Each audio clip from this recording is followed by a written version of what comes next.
ఈరోజు ప్రధానంగా ఏంటంటే ఒక నిబద్ధత గల నిజాయితీ గల నిప్పులాంటి సీతక్క గారి పైన బీఆర్ఎస్ పార్టీ సోషల్ మీడియా గత వారం 10 రోజులుగా అసత్యాలు, విష ప్రచారాలు, అబద్ధాలు ప్రచారాలు చేస్తూ official social media BRS party official social మీడియాలో ఒక మంత్రి గారి పైన అబద్ధాల అవస్థలతో కూడినటువంటి ఆరోపణలు చేయడం అనేది మేము తీవ్రంగా ఖండిస్తా ఉన్నాం. ఇవాళ కేంద్ర ప్రభుత్వం ఏదైతే ఉందో రాష్ట్రంలో ఉన్నటువంటి అంగన్వాడీ టీచర్లకు 38,130 మొబైల్ ఫోన్లను కొనుగోలు చేయాలనేది నిర్ణయించినటువంటి సందర్భంలో 44,42 లక్షలతోని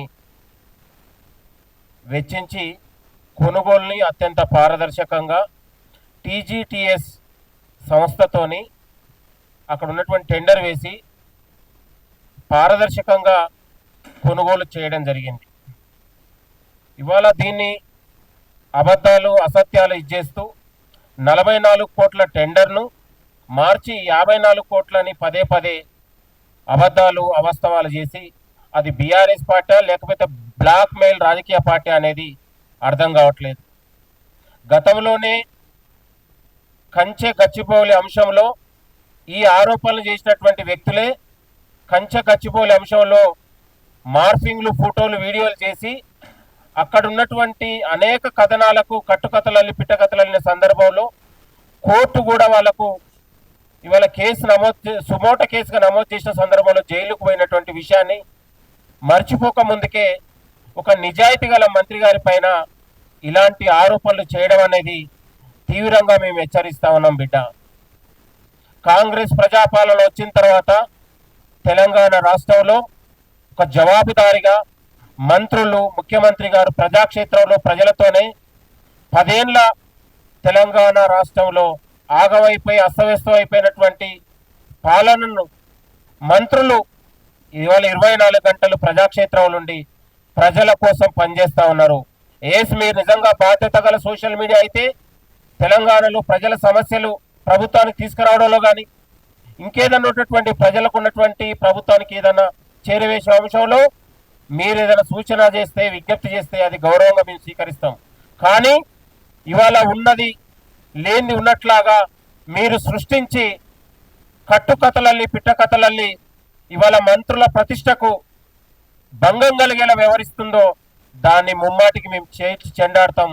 చింతపండు అవుతుంది ఇంకొకసారి ఇలాంటి కథనాలు, తప్పుడు కథనాలు సృష్టిస్తే మాత్రం కాంగ్రెస్ పార్టీ కార్యకర్తలు, కాంగ్రెస్ పార్టీ నాయకులు ఏమాత్రం కూడా క్షమించరని కూడా ఈ సందర్భంగా హెచ్చరిస్తా ఉన్నాం.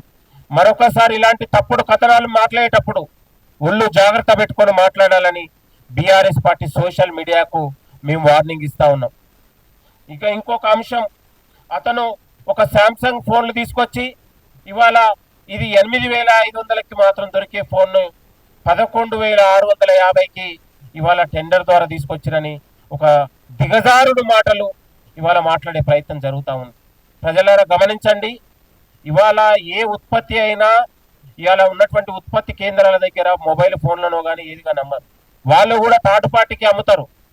ఏదైనా కూడా ఏదైతే సిలికాన్ ఉందో, ఇంకేదైతే ఉందో, సంగీత్ ఉందో, ఇలాంటి ఉన్నటువంటి కొన్ని సంస్థలకే ఉత్పత్తి అయ్యి వాళ్ళ దాన్ని థర్డ్ పార్టీ ద్వారానే మొబైల్ ఫోన్లు అమ్ముతా ఉన్నారు.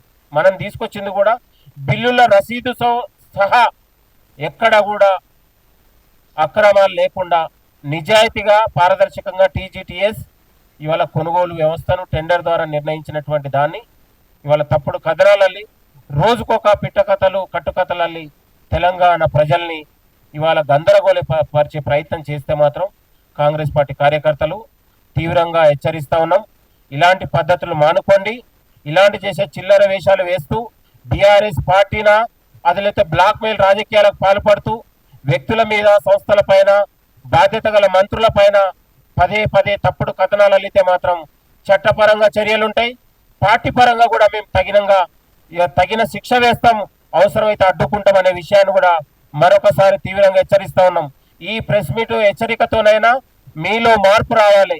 మీ తప్పుడు కథనాలు మానుకొని పారదర్శకంగా నిజాయితీగా వ్యవహరించాలని ఏదైతే సీతక్క గారి పైన, మా మంత్రి గారి పైన, సీతక్క గారి పైన గత వారం రోజులుగా ఇవాళ తప్పుడు కథనాలు మాట్లాడుతున్నటువంటి బీఆర్ఎస్ పార్టీ సోషల్ మీడియాకు ఇవాళ మేము హెచ్చరిస్తా ఉన్నాం. మీ తప్పుడు కథనాలు మారుకోకపోతే కాంగ్రెస్ పార్టీ కార్యకర్తలు బజార్లో ఉరికించుకొట్టే రోజు వస్తుందని కూడా హెచ్చరిస్తా ఉన్నాం. Thank you. Subscribe us and press the bell icon for more interesting updates.